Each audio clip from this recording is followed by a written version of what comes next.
Hi hello दोस्तों। देखिए फ़िलहाल जो सिस्टम चला हुआ है ना,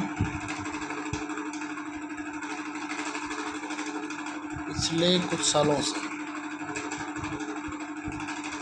वो चला हुआ है कि सरकार में इस्तीफ़े नहीं होते। वो इस्तीफ़े क्यों नहीं होते? वो इस्तीफ़े इसलिए नहीं होते क्योंकि एक विशेष विचारधारा से प्रभावित है ये सरकार।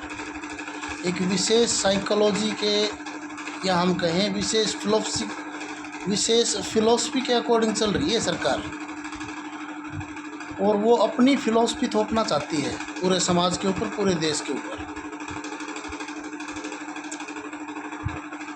और जिस फ़िलॉसफ़ी को प्रत्यारोपित करना चाहते हैं हमारे समाज के ऊपर, वो आप देखो उनका पहनावा कैसा है, उनका रहन सहन कैसा है,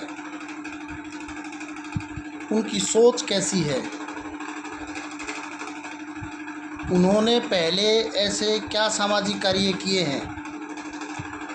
हमें तो इतिहास में कहीं उनके सामाजिक कार्यों के विषय में कुछ पता नहीं चलता। मुझे लगता है कि उनकी एक अलग विचारधारा है, और वो विचारधारा हमारी समाज से मेल भी नहीं खाती। मुझे देखो, एक शिक्षित व्यक्ति होते हुए मुझे ये कहना पड़ रहा है कि समाज से उनकी विचारधारा मेल नहीं खाती, क्योंकि वो सब के सब लगभग 80 से 90% जो है वो अनमैरिड हैं,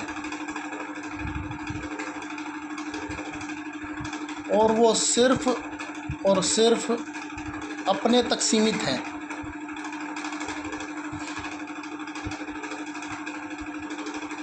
तो एक परिवार वाला व्यक्ति और एक स्वतंत्र व्यक्ति जिसके ऊपर जिम्मेवारियां कम होती हैं, उसकी सोच में काफ़ी अंतर होता है। इसलिए एक विशेष विचारधारा और फिलॉसफी के तहत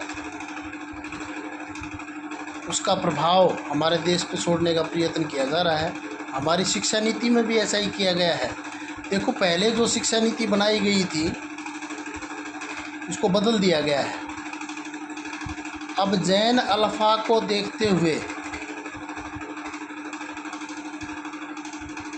बच्चों का मानसिक स्तर काफ़ी अच्छा है, इसलिए उनके मानसिक स्तर को देखते हुए nursery, LKG, UKG, first, second, third class की एज लिमिट निर्धारित करनी चाहिए, ना कि पुरानी विचारधारा के अनुसार कि 6 साल में एडमिशन होना चाहिए। अरे 6 साल तक तो काफ़ी लेट हो चुका होता है भैया। इसलिए आप लोगों ने बदल के ये कौन सी विचारधारा की एजुकेशन पॉलिसी लगा दी है।